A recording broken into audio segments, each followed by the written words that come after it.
I gotta find something to lift that up a little bit. That's not a good angle. I didn't bring my tripod out. My wife's sleeping in the living room, so it's gonna be quiet. Let's see who shows up. Got live chat set.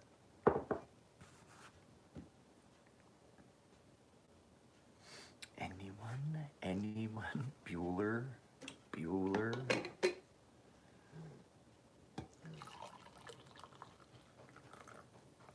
Hi-yo. What's up, Cody?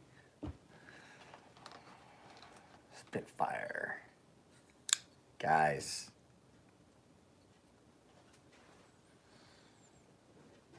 Jason. What do you think, Jason? You were one of the people I was going to contact about this. This was my pickup from Friday Night Blade Affair. Actually, I won 2 things. I won a Jeremy Marsh. And yeah, I won another Strider, bro. So I 100% bought this just because this is the nicest Strider SMF I've ever held. I bought it at the show. I won the lottery. I bought it at the show. I'm going to sell it. I just wanted to have it on the channel because this is possibly the nicest one I've ever had in hand, except for that Dwayne Dwyer SMF that came in from a customer. That one was right up there too, but I still think this one's nicer. I like this one better. So I'll get a hold of you, Jason, and see if you're interested. But man, the grinds on this one were perfect. The one last year was a little bit over the top, kind of garish. This one is not near as heavily textured. It's got a nice pattern on it. 20 CV, signed by Mick. Nightmare grind is perfect on this one. Last year I passed on it because the grind was just ever so slightly off. I just didn't want to try and offload something after a while. But yeah, never been in a pocket. Mint. It's only ever been finger banged. It's never had the full Monty, just finger banging. So this is nice. Mernin. Jeremy, see, look at that. Here's the thing. This was the thing about this one. It's got texturing all over that is consistent. Like the texturing on this is consistent with the texturing on the handles. And I was like, that's nice. So, nice. Even the texturing on a pocket clip matches the lines on it. The lines on the pocket. If you were to take the pocket clip off, this is what Mick telling me. Mick told me that his son Forrest did that. I won the all titanium, just the polished titanium California Vanquish, and I wasn't gonna get it. I wasn't gonna get it because I didn't know if I'd be able to sell it. Because the plan was to get a couple things, have them for the channel, and then sell them. You know, not trying to make a ton of money, but you know, make it worth my trip, you know, pay for the stuff, the trip, and just, you know, upsell them just a little bit. This is what I'm planning on doing that one. That one's going for 23. That's my plan, 23. I may fluctuate, but at any rate, so I won a Jeremy Marsh California Vanquish, the small one, and I wasn't gonna get it, but there was a guy behind me. He's like, dude, I really want that knife. And I was like, do you want it for you or do you want to flip it? And he goes, no, I want it for me. And it was Matt from Slice. Hang on a second, I can tell you exactly who it was. It was Matthew Patton from Slice Everyday Carry. And, you know, he runs a business, but that's his knife now. That was in his pocket. That was not in like, hey, I'm gonna sell this. And so when he told me he wasn't planning on just turning around and flipping it, I charged him, you know, I upsold him just a little bit. You know, that was the whole point. He understood. So he really wanted a knife. I picked up that Jeremy Marsh for like 13. And I think he gave me 8. Yeah, he gave me 18 for it. So it wasn't something I wanted or thought I could reliably play. And when he said he wanted it that bad, I was like, you know what? I was like, are you like number 2 or number 3? Where are you on the? He's like, no, I'm not even on the list. But that's the one I want. I was like, I can do that for you. So I dropped 1,300 on it. He gave me 1,800 for it, and it was in his pocket the next day when I went to the show, and it was in his pocket Sunday when I went to the show. So currently, the reason I'm doing this live feed instead of joining you guys on a journey on YouTube through the comments is the video is still uploading. I had to do a lot of editing, a lot of audio changes. There was a lot of stuff. It's still, yeah. And that's what I was saying. And it's the same with this. I'm not trying to upsell this a lot. I'm just trying to sell it. So yeah. So Jason, if you're interested, let me know. There's a couple people I reached out to that I know like Striders and stuff like that. So I'm gonna get a hold of, if David shows up, I'll let him know that I'll talk to him too. But it's a really nice knife, and I'm not gonna ever carry it. I just wanted to have it for the whole purpose of buying. I wasn't gonna buy it. Jeremy Marsh, I was fine, and then I saw that I won that, and so here's how it worked. You guys ready for a story? I'll tell it in the actual video, but so I was at the table and I was number 2 on that Strider, and I was like, I was messing around with it, and I was like, you know what? I'm gonna buy that if I get the chance. I'm gonna buy it and I'll put it on a channel and I'll flip it for a little bit of a profit, minor, just enough to, you know, pay for the trip basically, and help a little bit on the trip to Washington. That basically we're good with that now, I think. Not quite, but at any rate.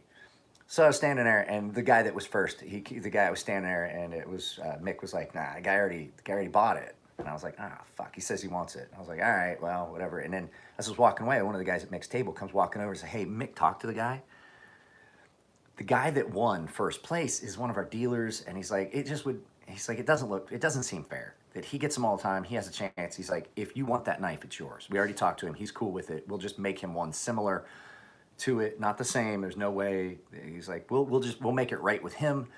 If you want the knife, it's yours. And I was like, really? I was like, Mick did that for yeah. He's like, yeah. Mick talked to him. He said, look, the guy really wanted it. The guy in second place really wanted it. I can make you another knife because you're a dealer. And he goes, and plus, you know, dealers winning stuff at shows, it seems iffy. And I was like, I mean, as long as everybody's cool with it. Walked over, talked to Mick, fucking put the money down, and so. What the fuck? Well, we found out at the show, people were trying to find me on Instagram. You can't, even if you type in the Emler Edge or my name, it's not going to bring you to me. You have to type in the entire name. 23. I'm sorry, no, 24. 24 was what I had set on it, so that I'd make a little bit of profit, and it wasn't, you know, horribly out of the ballpark range of between what I paid for it and what it's actually worth. I think it's actually, as nice as that one is, it's worth more, but I don't want to do that to everybody. So I was thinking around the 2,400.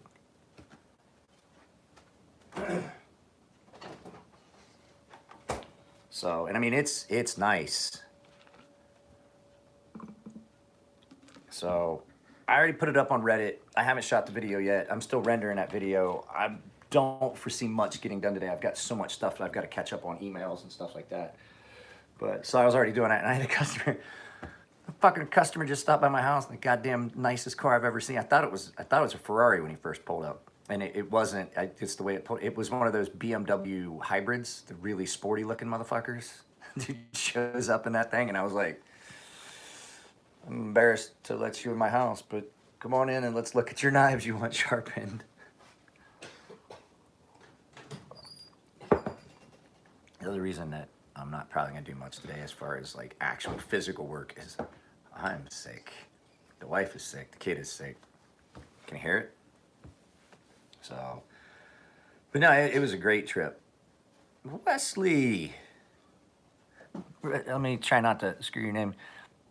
Gelsinger? Is it one Gelsinger or two Gelsinger? Okay, which? Okay, cool. Well, if you didn't get to see it, I'll show you again. I'm selling this after I do the video. Never even been in a pocket. She's cherry. It says on here the steel, and I can't remember. Mick's son Forrest showed me, and I'm trying to find it in here. It's written on the blade somewhere what steel it's in, and I can't remember. There it is. There it is. Right there. It's got the steel marking on it that it's 20 CV. And I mean, it's nice. Nah, it's fine. I wish you could have rode with us, but I mean, it was already we were staying at Matt's parents' house, so I mean, it wouldn't have been, there wasn't much, because I went up Friday, so I left Friday here. Oh man, the trip up Friday.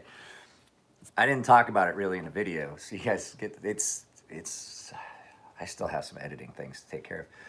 So we rode up, I left here at like 10, and I had to go get diesel, and I had to pull out money because I knew you gotta have cash Friday night Blade Fair. So I pulled out some money that I knew I could have, because I was gonna, you know, I'm gonna sell this stuff, so it's coming right back.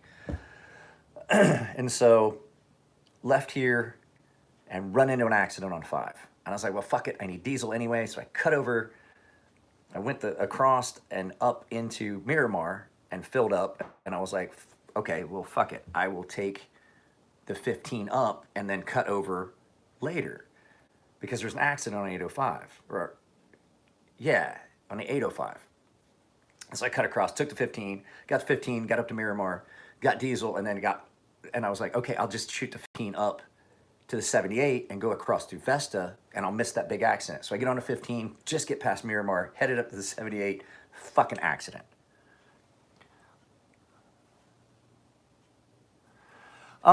Here's the thing, you can send the knives, I'll get back to that one, give me a second. So anyway, get on to 78, I go up to 15, accident. Right after I get off of Miramar. Once I leave Miramar, up to 15, accident. Get on, I was like, fuck it, I'll take 78. I get to 78, I was like, fuck, I'll take 78, go across back to the 5. Right as I come into Vesta, big fucking accident. I'm like, fuck it, all right, I get back on the 5. I get through there, I'm already going, I get on the 5. Right outside of fucking Santa Ana, big fucking accident. So I took the toll road. I took the 133 to the 214 into Orange, where Matt's parents live. And I was like, 133 to 2, oh, I have to pay that toll. That's toll road. 2 hours and 52 minutes for what, when I first got in the car, my navigation told me it was gonna be an hour and 37-minute drive.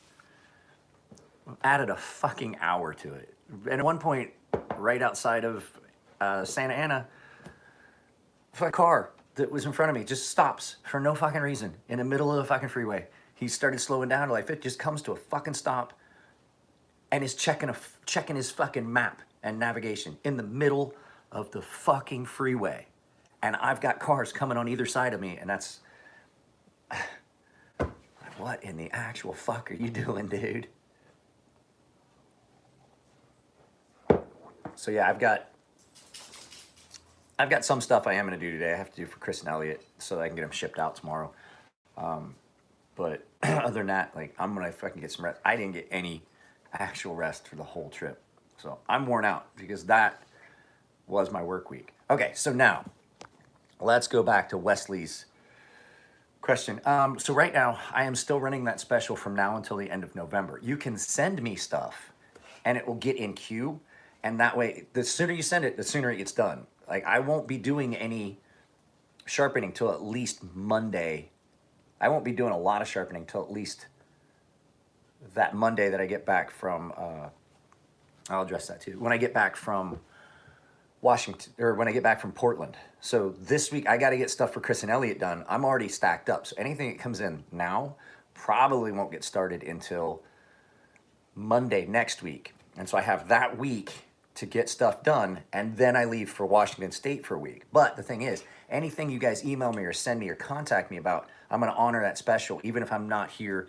So your stuff will come in, you've locked that price in, so now would be the time to start sending stuff. And then it just would be, it's just gonna take me a little bit longer to get the stuff done than it usually does. Instead of being like a week or two, it could be till the end of the month before I get it done. So the special is, I always run, like when I have Blade Show, I run a Blade Show special. I did a summer special for, just for summer when I did, I think, the New York show or something.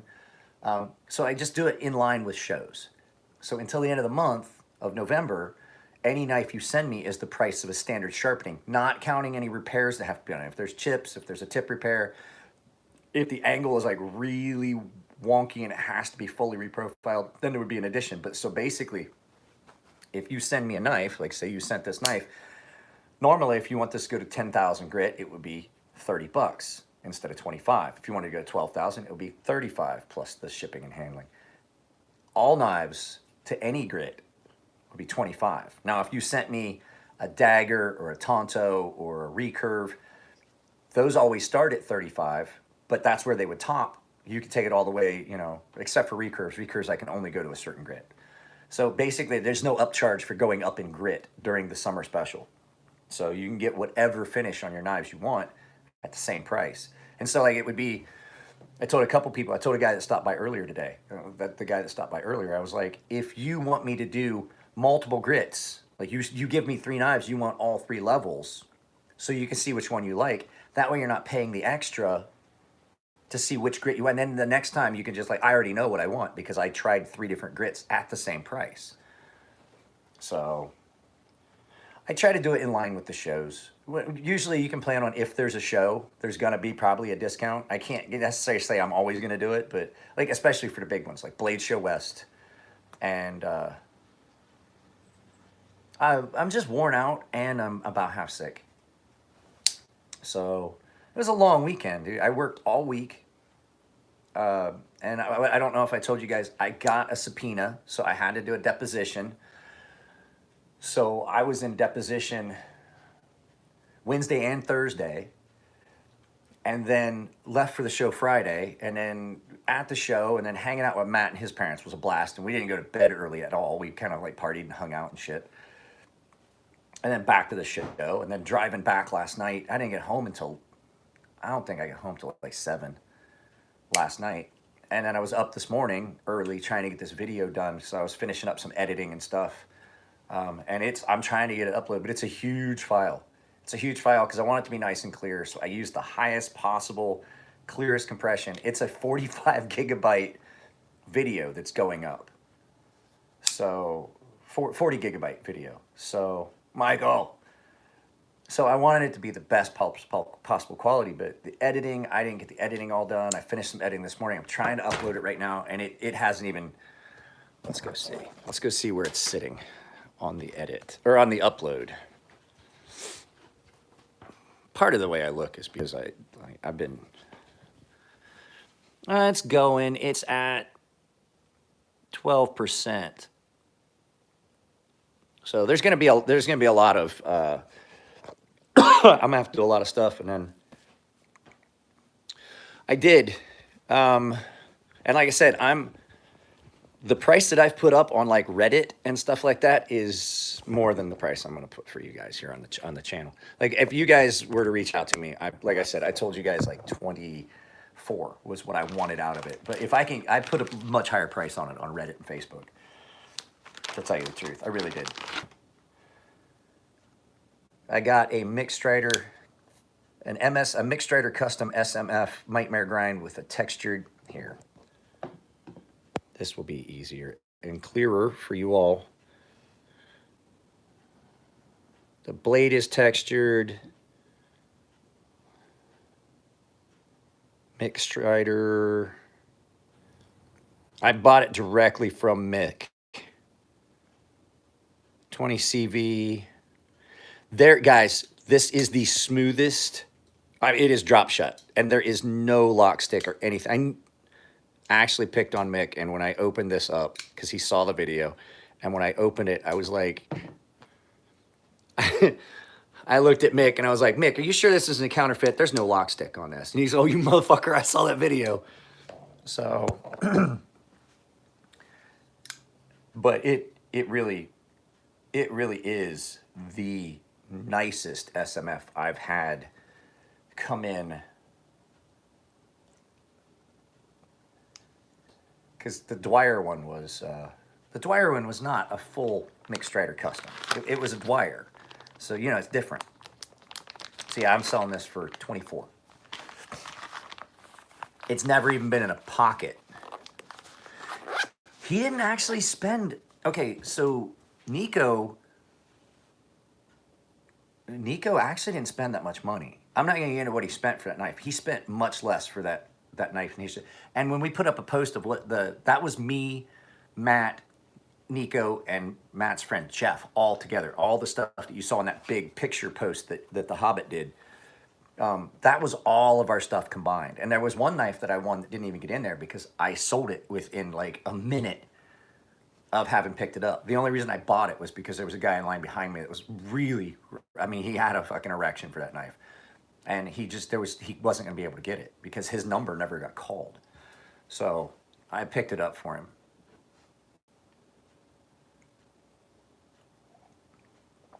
I'm trying to be real careful because I can't keep that knife as much as I would love to. I can't, I've got to keep telling myself I can't keep that knife. That's why it hasn't been in my pocket. I haven't cut anything with it. I put it back in its case. I don't want to get attached to it because it's got to go. It was a purchase strictly for content on the channel, something that we would never have gotten any other way. I happened to be at the Friday Night Blade Affair. I had money. I knew I could make a little money on it. So I'm not upselling you guys very much on it, to tell you the truth. I really, like when I flipped that knife last year for a customer and for Jason, and I flipped that for Jason because I didn't think he would be happy with it. It was a nice knife, but it's not something he would have been happy with, I don't think. And so when I was able to flip it, I flipped that for much more for him than I would have if I had kept it and sold it to you guys. I definitely would have made less profit if I was trying to sell it to you guys. 24. I want 24 for it. That makes that makes the trip worth it. Between what I spent on this to offset, because I sold the Marsh to that guy and I didn't make, I think I made 500 bucks on it, but then I spent the money on this and then coming back because this will help pay for that trip we got to make to Washington State. So that's why it's got to go. And it comes in a case. I didn't show you the card. It doesn't have like a birth card, but Mick wrote this out for me. Mick, it was a SMF, and Mick wrote the stuff on the back of the card for me. So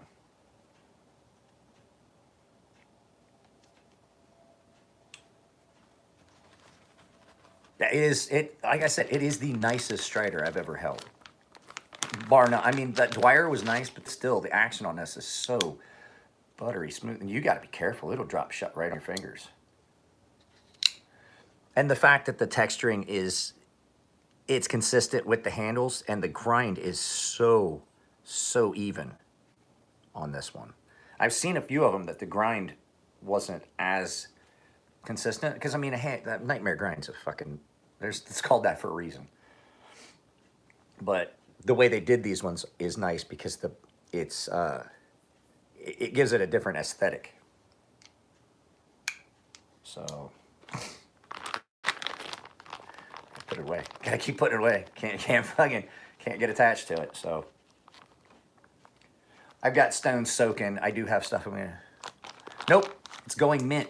I will tell you, this knife does not need sharpened.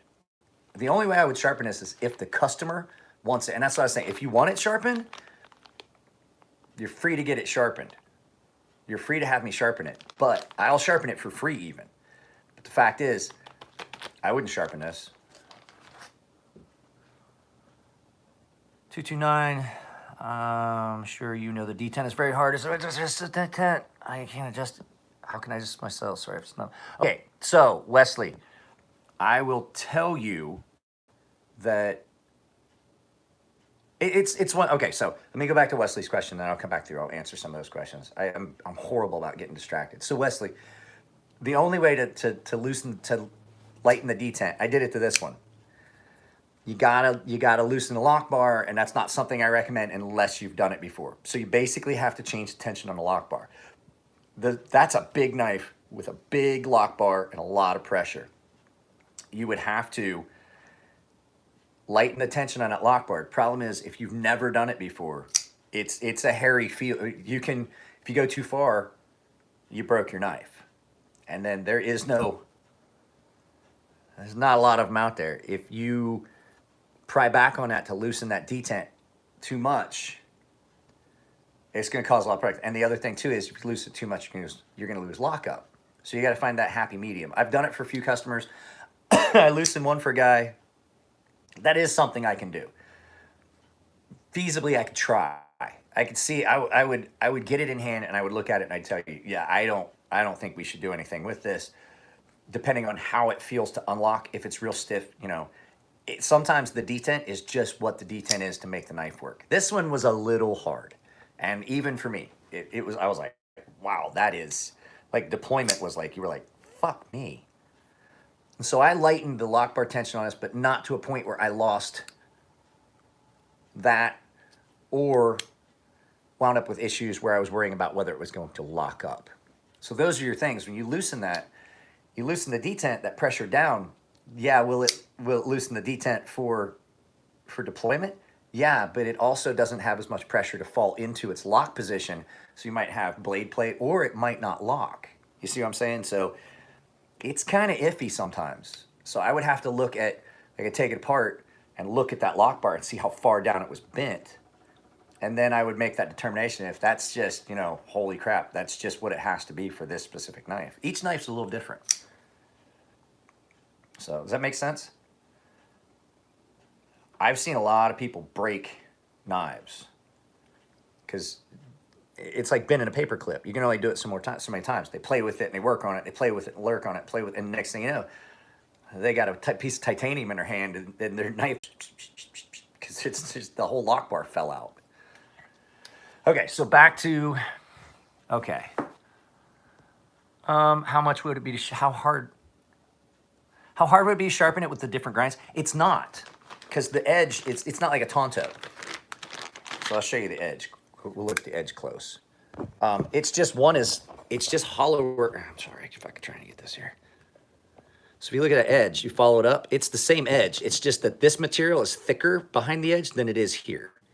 So you have a hollow here and that. So one part of it's going to be a little slicier than the other. So it's one consistent edge all the way up. There's no separate angle. Does that make sense? It's not that hard to sharpen. But on something like this, that's a fairly expensive knife, something like this, it's a fairly expensive knife. That's when you start getting into the, oh Christ, I gotta be real careful. So, and this is on washers. This thing is super smooth on washers. And I was like, the pivot's gotta be loose. But I'm like, Mick was watching me look at this knife and I was like feeling for blade play and I was feeling the lock and I was like, yeah, it's a good one. And that's that smooth, and I'm pushing on the lock bar. I wanted to see if it would do it. Even the spine, guys, even the spine is textured to match the same texture. It's not the same color, but it's the same texture as the rest of the knife. I gotta stop playing with this or I won't sell it. I have to sell it. I can't keep it. It must go. I had a bunch of people ask me, you take a trade? You take a trade? I was like, I spent mortgage money. Yeah. That's what I'm selling it for. Why? What's up? Are you saying that's you saying that's insane? Or are you saying that's not bad? I don't know which way you're going with that. I have a little bit of wiggle room on that. And there's a couple people that, like, you'd have to contact me if you want it, because the thing is, there's a couple people that have already expressed interest, and I have to talk to them first. I will sell it to anyone, but there's just a couple people that have already contacted me that have expressed interest, like, hey man, I thought about it, and I'm still thinking about it, and you know, we were at the show, but I didn't have the money then, and I was like, well, I mean, get a hold of me. Fucking PayPal's great. Cash is king, but PayPal is great.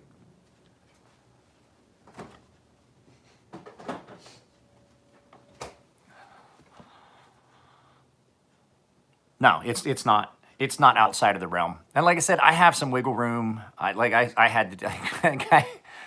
got that Marsh. I won the Marsh, and the guy that wanted it so bad, like I said, it was Matthew Patton from Slice EDC. And he wanted that knife, and we got done, and he goes, now I got to do the dirty business of fucking haggling. And I was like, well, that's okay. Like I said at the table, I'm not going to rake you over to fucking coals. And I told him, I was like, well fucking, let's just fucking go. I was like, I want $2,000. I was like, that's not that bad of an upsell. And he looked at me, he goes, I was thinking 17. And I was like, but would you think about 18? And he goes, yeah, I would. He goes, and the fact that you did that for me was pretty cool. And so I was like, well, I told you I wasn't going to fucking rape you. I wasn't going to bend you over the table and have my way with you for that knife. But I mean, the whole thing was, I did it for him and it was to make money. The whole reason I even bought that was because he wanted it and said he'd pay me more for it. But I also know he didn't want to fucking pay that. I mean, could I have sold that knife for $3,000? Yeah, I probably could have. That's not cool. And we established a relationship. And he was looking at my knives that I make and he goes, those are nice. Those are nice. And so we talked about stuff back and forth. And I mean, we ran each other at the show, had a couple beers. Yeah, he knows. He knows. And that's why he was like, dude, that's really fucking cool. That's cool that you would do that for me. He's like, you could have gotten, I told him, I was like, I know I could have gotten more money out of that.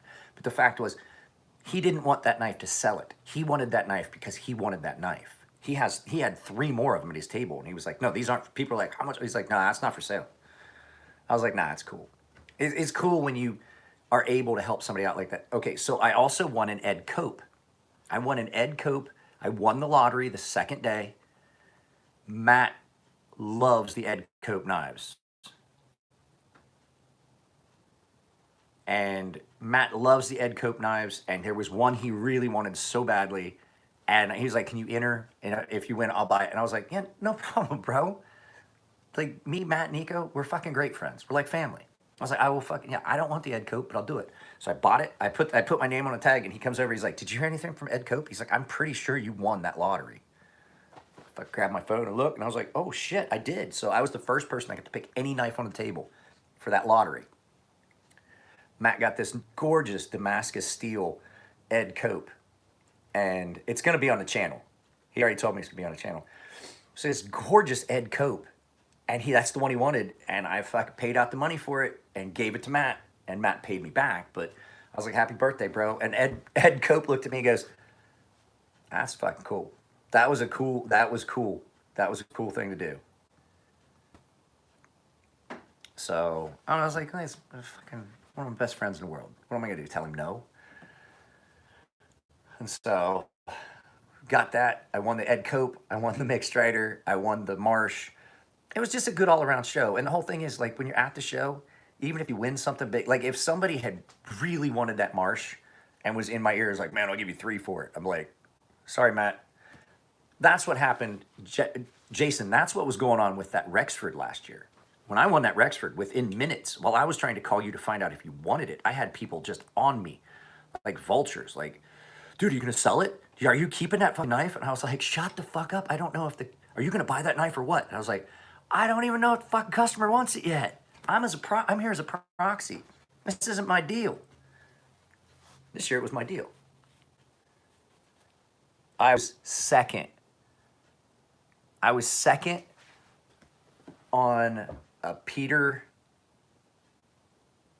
I was second on a Shiro, and I was second on another one, but the guy the first place person took it on both of them. And that Shiro, dude, that Shiro was going to be 32, 30, I think, no, it was 3. He had it on his table at 3 for the lottery. That was the lottery price. And I was like, if I get that knife at 3, I'm in trouble because I won't get rid of it. It was a fucking full custom F-35. And I was like, if I get that knife, I'm fucking keeping it. There's just no way around it. I know how much I like them. And I was like, fuck, I can't. I was like, please. The guy was standing there, and I'm looking at it. The guy was first place. I was like, please take it. Please, as much as I want it, please take that knife. And the guy that's the translator for Shirogorov was standing there. He's like, what's the matter? I was like, I want him to buy that knife. He's like, why? Because if he doesn't, I'm going to. No, I do like Shiros. I just don't like all of the hype that goes with the fucking production ones. And why are they so fucking expensive when they're not that much different as far as a production than any other production? That's what I find sometimes to be odd. And it's not that I don't like them. I just don't like the business around them. You know what I'm saying? There's a lot of knives like that. I would have dropped it and I would have fucking kept it, and I would have had to have moved out because my wife would have left me.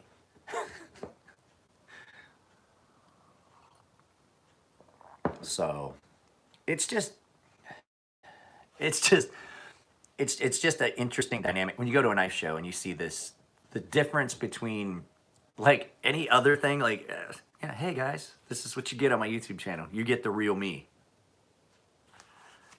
Again, I actually slept in this morning. I'm not lying to you guys. I'm tired. And like I said, there's not a big plan for a lot of physical work to get done. I have a lot of emails to do. I have a guy that's stopping by the house here. And as a matter of fact, let me arm up. There's a guy that's stopping by the house here. And there we go. There's a guy that's stopping by the house here in about another 20 minutes or so. When he texts me, I'll keep you guys on here. We'll do a full. A lot of times, yeah. Depending on, I mean, the market fluctuates. Like if I hold on to that Strider too long, it might not be worth what it's actually worth, what I'm asking for it. So, as a matter of fact, not to sound like a dick, but I'm going to obscure the actual price of this knife because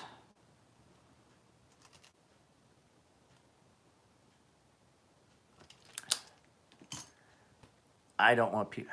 How are things at the shop? To tell you the fucking truth, dude, I have not been to the fucking shop up at Fair and Forge in a long time. Except just to pick up stuff they want me to sharpen.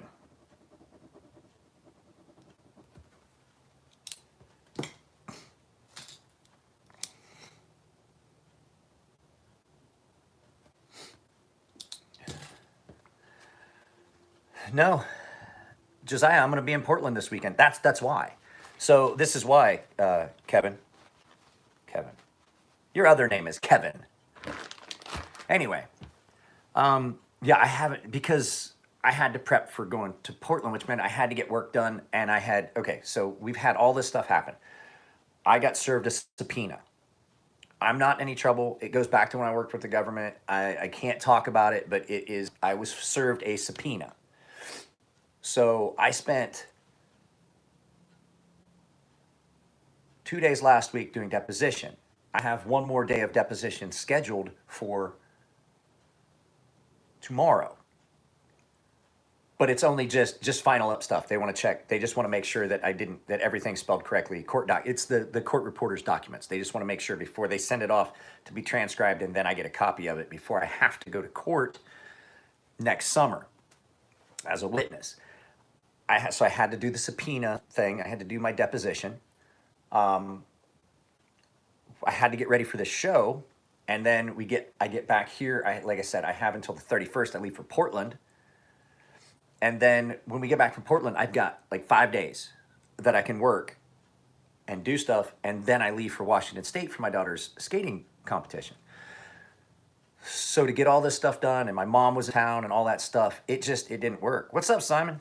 It just didn't work out. I haven't gotten to go up to the shop. I love hanging out with the guys, but it just hadn't worked. But here's the thing. I'm going to get to hang out with the guys all weekend next weekend because Thursday, Friday, Saturday, we're staying at the same Airbnb because we're all going to be in Portland. Me, Nico, Chris, Elliot, our friend Ashton, I believe, is trying to go. Another knife guy, Ashton. So it's been hectic. And then Chris and Elliot had a little tragic event in their family.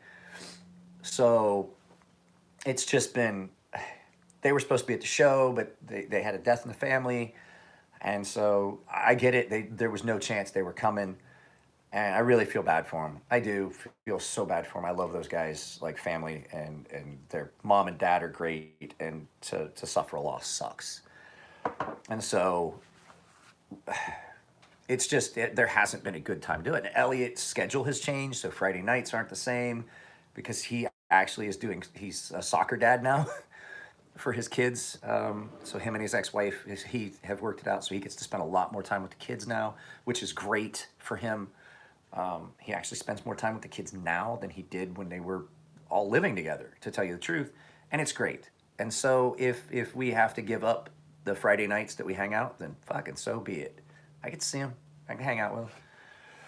But I'm not gonna lie. After I get back from Washington State on the 15th of next month, it's all gonna be work. It's gonna be straight through work. I've got knives I gotta make. I got knives that I've got to sharpen. I've got stuff that's backed up here. I'm running that summer special. And like I said, I will honor those prices. You send stuff to me, they're going to sit at the post office because I had to do a mail hold for that whole week of the 11th through the 15th, Veterans Day week. So we leave Monday on Veterans Day to go to Washington State. And then we're going to be there till we fly back the 15th. So it's just been a weird culmination of stuff, everything crammed together. I wish they had given us more time between the Cali Custom Show and Blade Show West like they did last year. I think it was like 2 weeks between. I think Cali Custom Show was still the last weekend of October, but I don't think that well, it wouldn't have worked out anyway. I wouldn't have been able to go. Blade Show West wasn't until like the second week of November last year.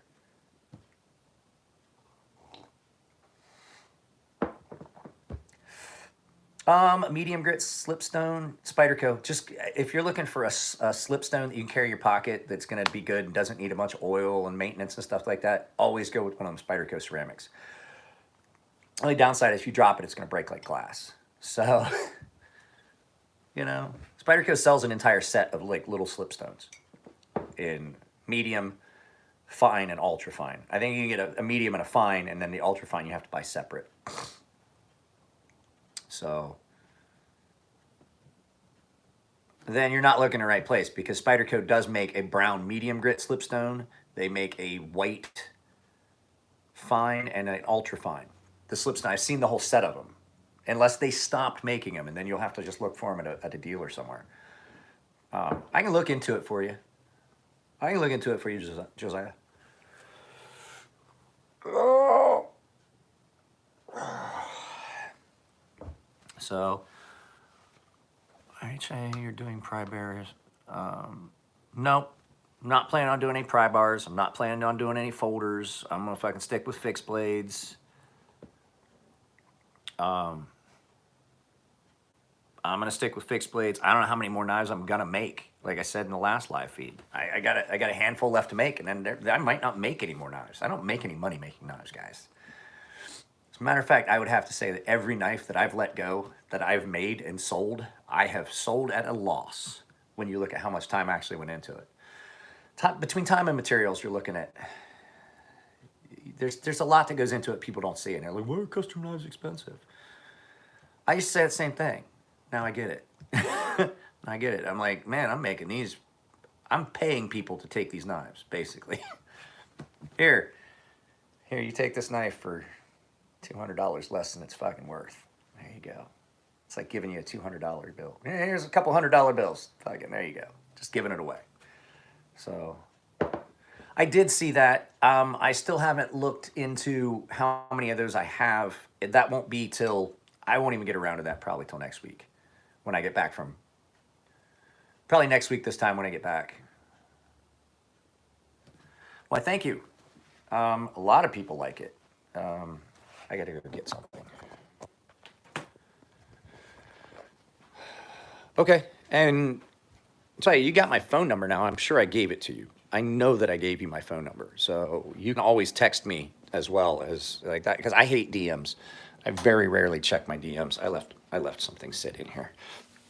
I knew that I had another knife in my pocket.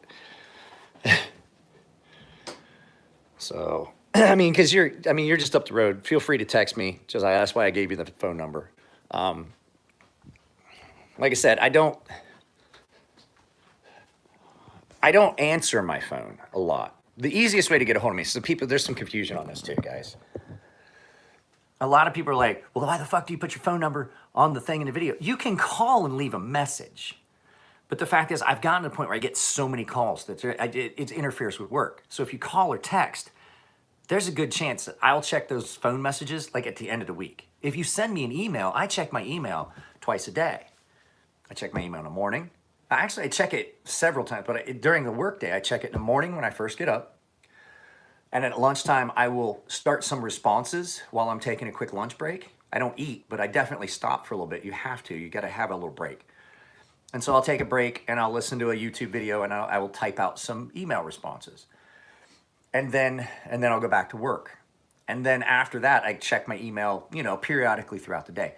I don't check my missed calls all that often. 90% of the time, my phone is on do not disturb mode because there's so many telemarketer calls that you can't get any work done.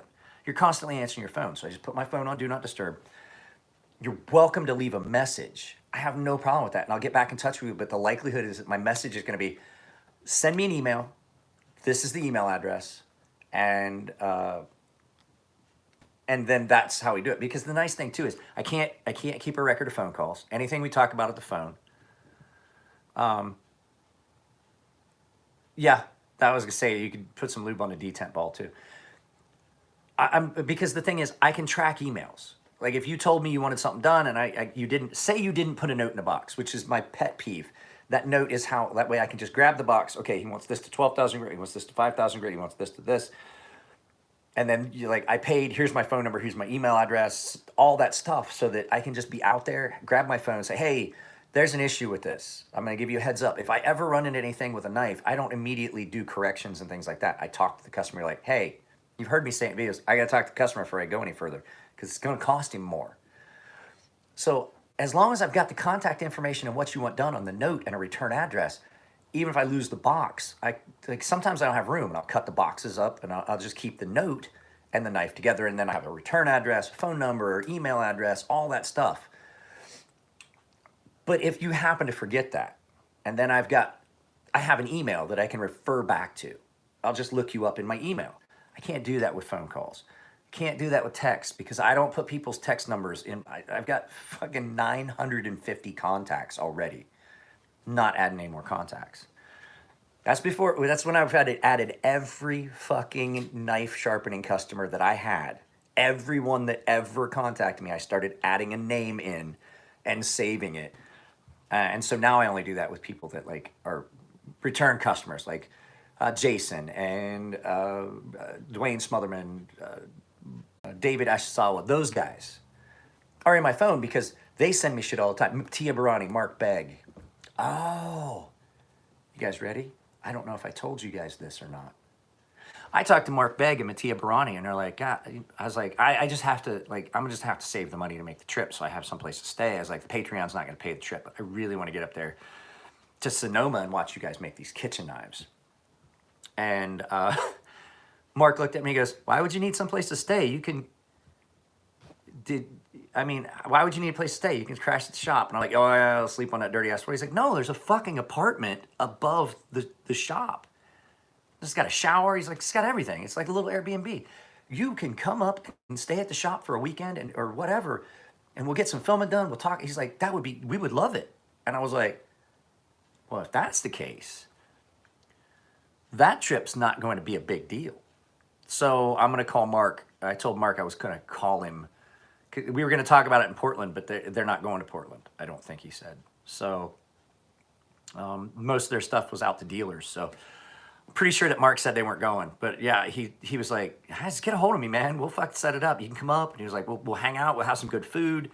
Mattia, I was like, that would be great. So Nico and I are going to plan a trip to Sonoma. We'll just take my car. We'll drive all the way up there. It's like 6 or 8 hours, I think, maybe 10 at the most. Drive up, spend a couple days, film, come back, and it won't be expensive. It won't really cost us anything. Mark's willing to put us up there. I mean, it's a great idea. So just to let you guys know, I'm not like pushing that Patreon just because I thought that I would need that Patreon money to even make that trip. But I think now we got it figured out. So, okay, so Wesley asked a question. How many knives do I sharpen in a given week? It just depends on how many customers send me stuff. Today, I've got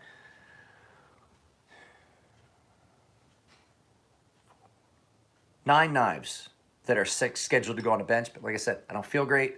Probably not going to sharpen today. Probably going to happen first thing. Oh, I'm sorry, 10. 10 knives. But I've sharpened up to 20 knives in a day. I've had weeks where I sharpened 30 or 40 knives. I've had weeks where I sharpened 12 knives. It just depends what's going on and how many people have sent me stuff, what kind of stuff it is. I've got to talk to the guy that dropped some knives off this morning. I actually have a chance to put a Medford on the channel. I have an actual Medford here that I would do a video about. He wants the Medford sharpened, and I was like, I fucking do that. So But I mean, it just depends. It just depends week to week. And like I said, at this point, I actually sharpen a lot of the Fair and Forge Boys stuff free of charge to them, and they keep that money that normally would come to me for the sharpening, and that's how I pay my shop rent to be able to use their shop. So that's just the cost of doing business. There's a lot. Elliot adds the price of the sharpening too, and I told Chris that we worked out a deal. He goes, "You use the shop a lot." I was like, "Yeah, I get it because I use the shop, I use electricity, I use garnet, I use ceramic, just a lot of stuff in the shop I use." And so we picked out a price, and if I sharpen more than a certain number of knives, then I start getting paid.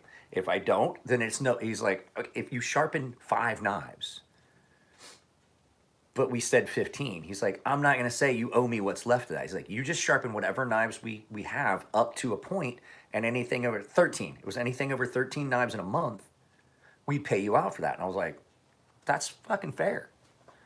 That's fair. I mean, you can't. That's not a bad deal at all." So I got a knife from Rick Cloud. Oh, go get that. Stand by. This is the last thing we're talking about. Rick Cloud, who's a San Diego knife maker, really good friends with Bob Terzuola, came up to me at the show and he goes, "I've got a couple knives I would love to have you sharpen." And I was like, "Okay." He goes, "One thing, it's a way for me to see how your edges are, and it's a way for me to." He's like, "I don't like sharpening. It's like a fucking, it's a tedious task." And I was like, "I know. I'm like a weirdo that just loves to sit and sharpen stuff." He goes, "Yeah, Bob tells me how good it is. Sue tells," that's Bob's wife. Adam, everybody tells me it's great and I should get you to do them." And I was like, "Yeah, Rick, I will sharpen knives for you. I have no problem with that." And I told him the deal I worked with Elliot and like in the beginning where Elliot was making money and I was making money. And I told him, we could work out a deal like that. Let me go get this knife because I really like this knife. Hang on.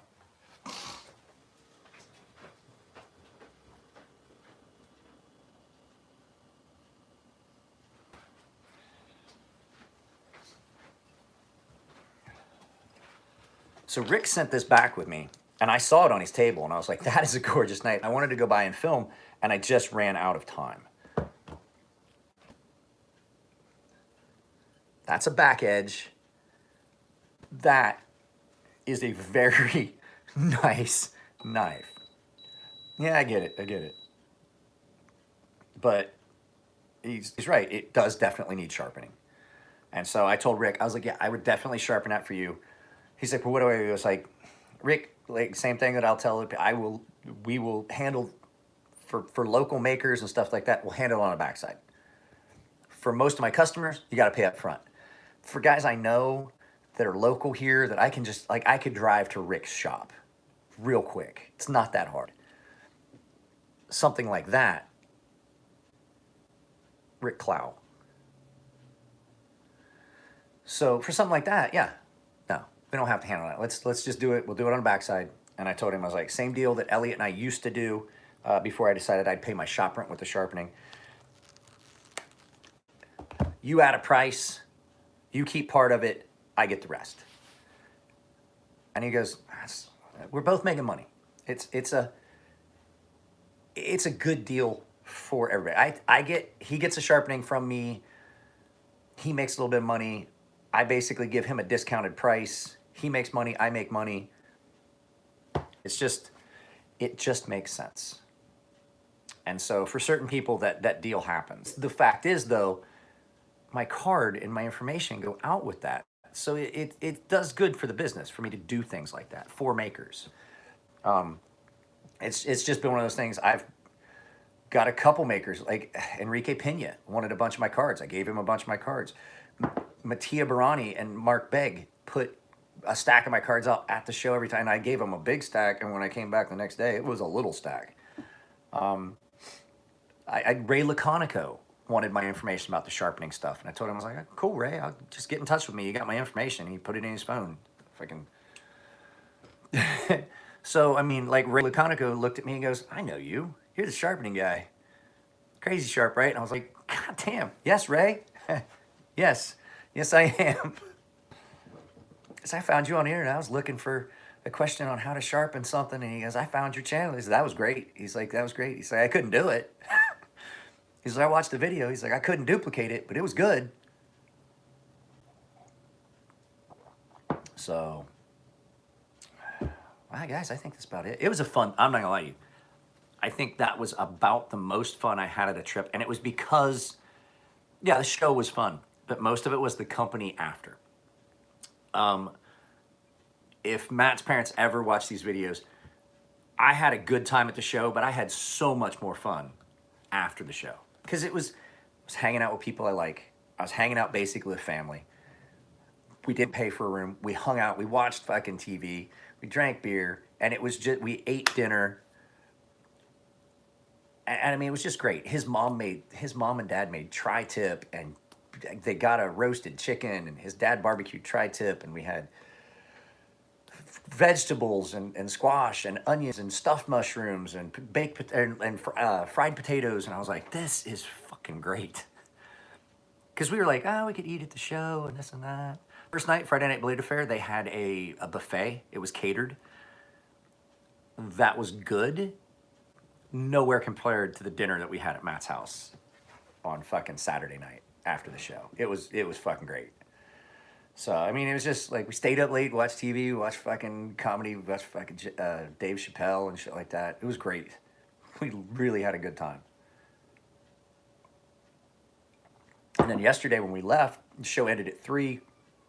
I went to Matt's house. Matt's mom was like, we were like, we'll get something to eat, and then we'll come grab our bags, and then we'll be out. And Matt's mom was like, don't do that. We got so many leftovers.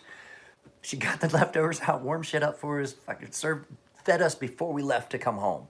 And I was like, that's better than anything we've had happen at any show so far. It was just a blast. It was a great, great time. So, all right, anybody else got anything? Somebody was saying something. Wesley said, yeah, I like to sharpen. I'm not good at it. It takes a lot of practice. Lots and lots of practice. It took a long time, a lot of years. You wouldn't want to forge it. It's an air-cooled stainless. It's not something you're going to want to forge. Stick with your forgeable steels, your oil quench and your water quench steels. If you want to forge something, you want something that is not air quench. It's you're going to run into problems. You'll run into problems trying to work it because it's fucking hard as shit. That's why you'll run into problems. It's not something you want to forge. You would want to forge something more higher carbon, less of the air quench. Just stay out of the air quench stainless. Stick with something that, like when you look it up, it's oil quench, air quench. You don't want to try and do that.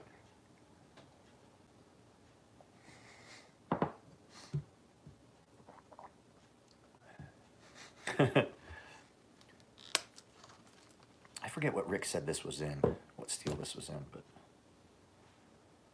guys, look at that. That's not a slotted. That's one piece.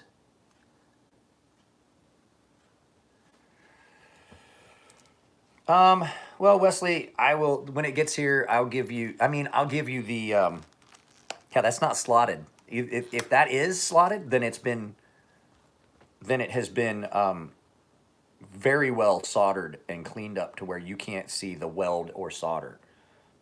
I think it may have been soldered, but the way it was done, I couldn't tell. Like, I couldn't look at it and go, hey, that's a soldered joint. This is an extremely nice knife. And Rick Clow is such a nice guy. He really is a nice guy. I mean, fuck, everybody at the show's a nice guy. I got to talk to the Sharkco knife guys. I talked to Edison for a while. Edison's a great guy. It's just a good show. Jason McCoy, I got to hang out with Jason. Tony Marfione from Heretic Knives. Who else did I hang out with? Oh, the Japanese guys from Kansai. Kansai fucking Knives. I was talking to them. I was speaking Japanese to them and talking and bullshit. And I was telling them about, like, I was telling him, I was like, I go to Japan and it's in the summer. It's like fucking 95 degrees. And my father-in-law looks at me and goes, let's go to the hot springs.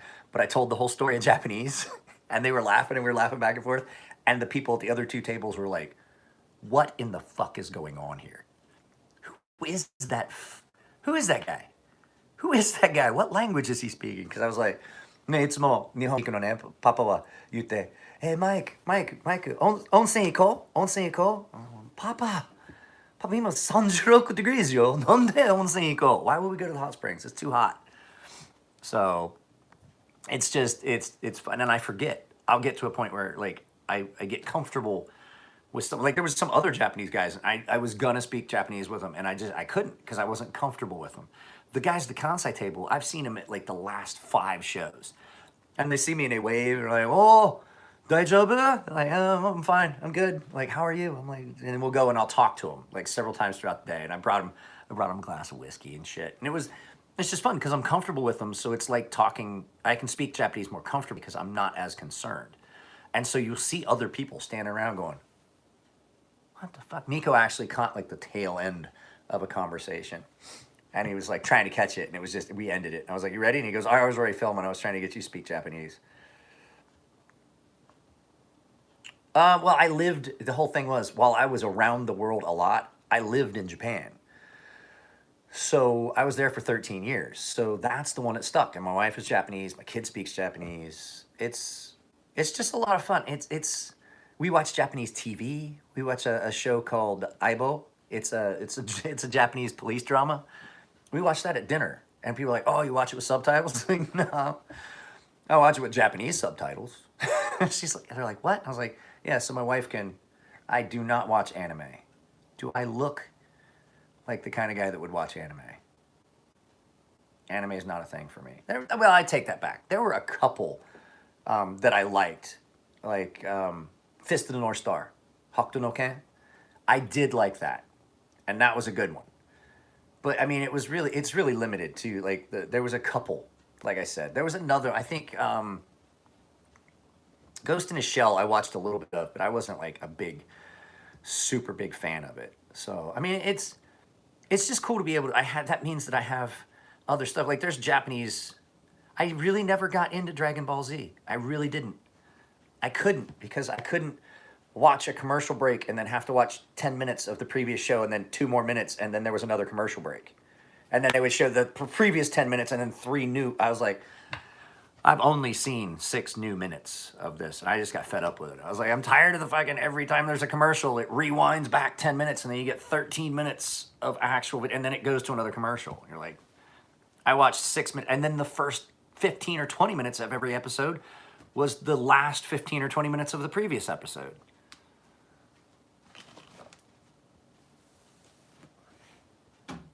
Very rarely does an American TV show rewind and re-fucking, unless you're watching like Forged in Fire or one of the fucking, what do they call them? The reality TV shows. They'll do that. Like they'll rewind back, but it's because they don't have enough content to fill an entire episode. So they rewind back and they show, it adds up every commercial break. If you're showing like 2 minutes of the last segment, you've now extended that by like 8 or 10 minutes. Most of your crime dramas and stuff in the States, they don't do that. They pick up right where they fucking left off. So I'm gonna have one last cup of coffee because I'm not gonna lie, it's hard. It's 11 o'clock and I haven't even really got going. The whole thing is, like I said, today is an admin day. I'm not sharpening until tomorrow.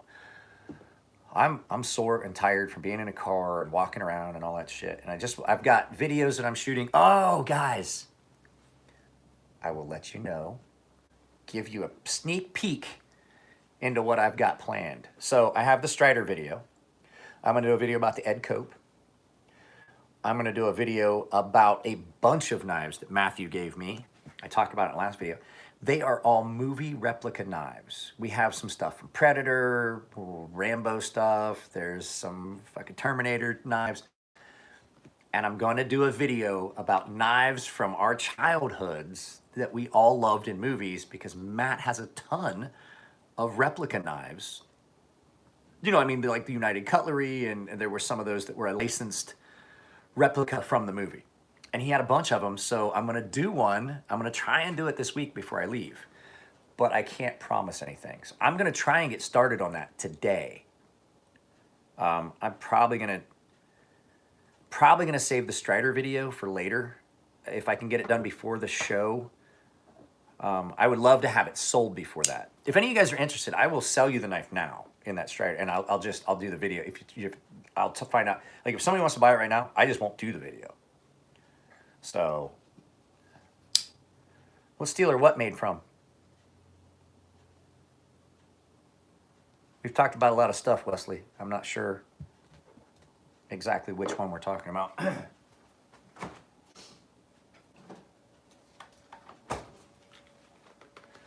The replicas, they're not near as nice a steel as you would think. I think a lot of them are probably 440C. But they're like wall hangers and display knives and things like that. Like, Matt had a bunch of them. He grew up, he was a knife, just like me, like the United Cutlery stuff that I had. I had some movie replicas when I was growing up. But yeah, he's got a lot of stuff like that. So they were like something that you'd put on your wall. Especially like he has the Predator machete, the one that the Indian dude used to cut his chest. He has that. And heads up, I spoke to Mr. Aaron Frederick, and he's gonna make my buddy an actual Predator machete.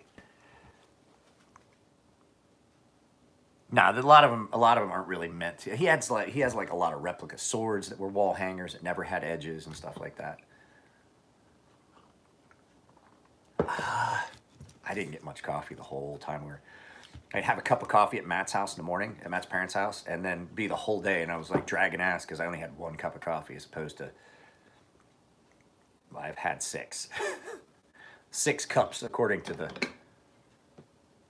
yes, coffee pot. There's 1 cup left. And I don't mean these cups, because these are about 2 cups worth of fluid. So it is tiring, it's exhausting. And like I said, I went to the show, one, because that's the only time I get to see some of my friends. Jason McCoy and Jake McCoy and Corey from Microtech Knives, those guys. Jason's wife was there, and she is so incredibly sweet. I love that woman. She is great. It's hot as hell, too, but I mean, she is just one of the sweetest women you'd ever want to meet. And then, you know, guys like Rick and seeing Bob Terzuola, which I feel bad that I only ever get to see Bob like at shows, or if he's at an event we're both at, like at my friend Bill's barbecue or something like that. It's just, I feel so bad because I like Bob so much. I love that man. He's a great dude. Like, Bob's one of those guys, like, said it to his wife, Sue. I was like, I don't even like hugging people. I really don't. I'm not like a touchy-feely, huggy guy. You see Bob and you just want to go give him a hug. He's just like a big fucking teddy bear. His wife said he's the tactical marshmallow. And I don't ever get to see him because I get so wrapped up in other stuff. And so I see these people at shows, and it's like a fucking family reunion.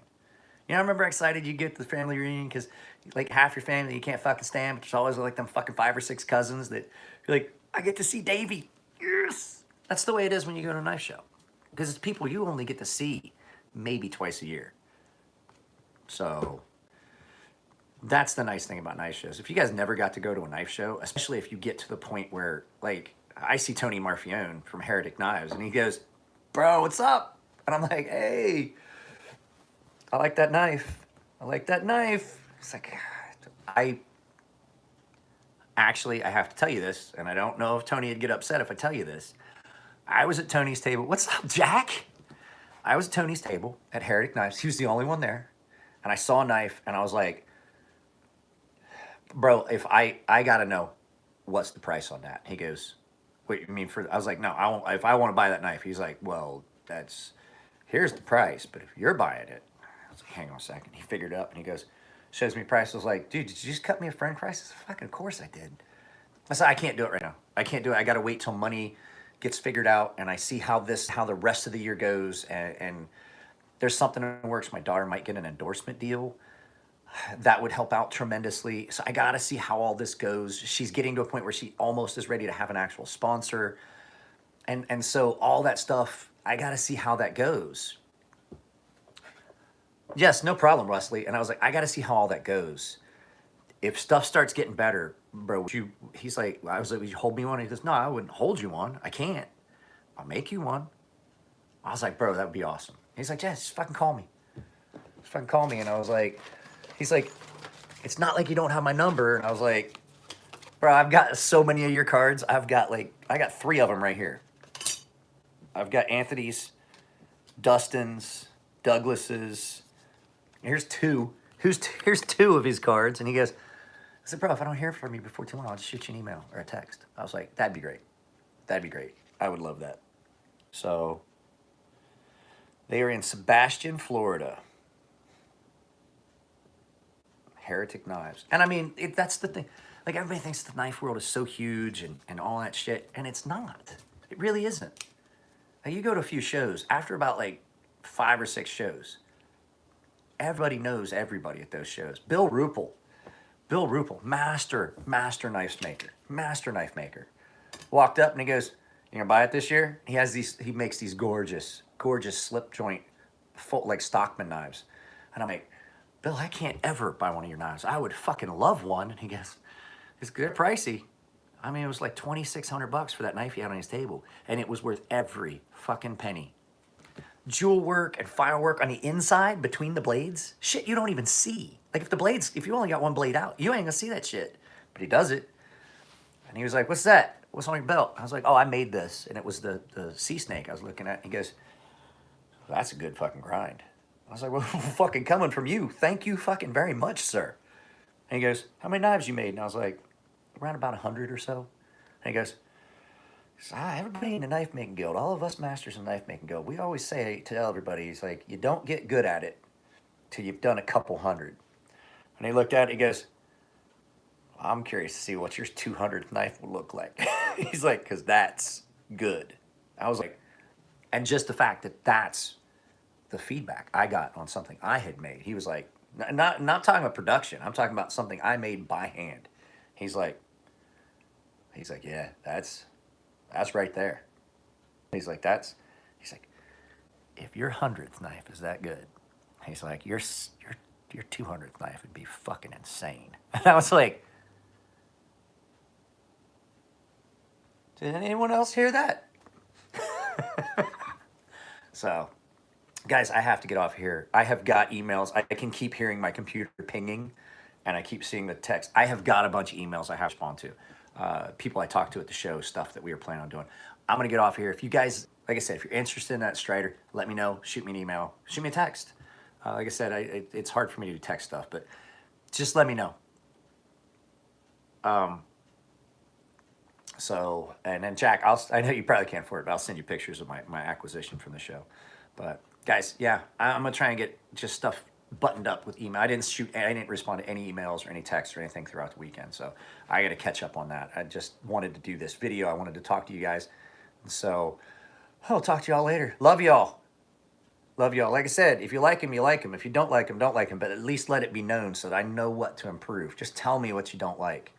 And if it's just that you don't like me, well, find a different channel. So, love y'all, and I will talk to y'all later.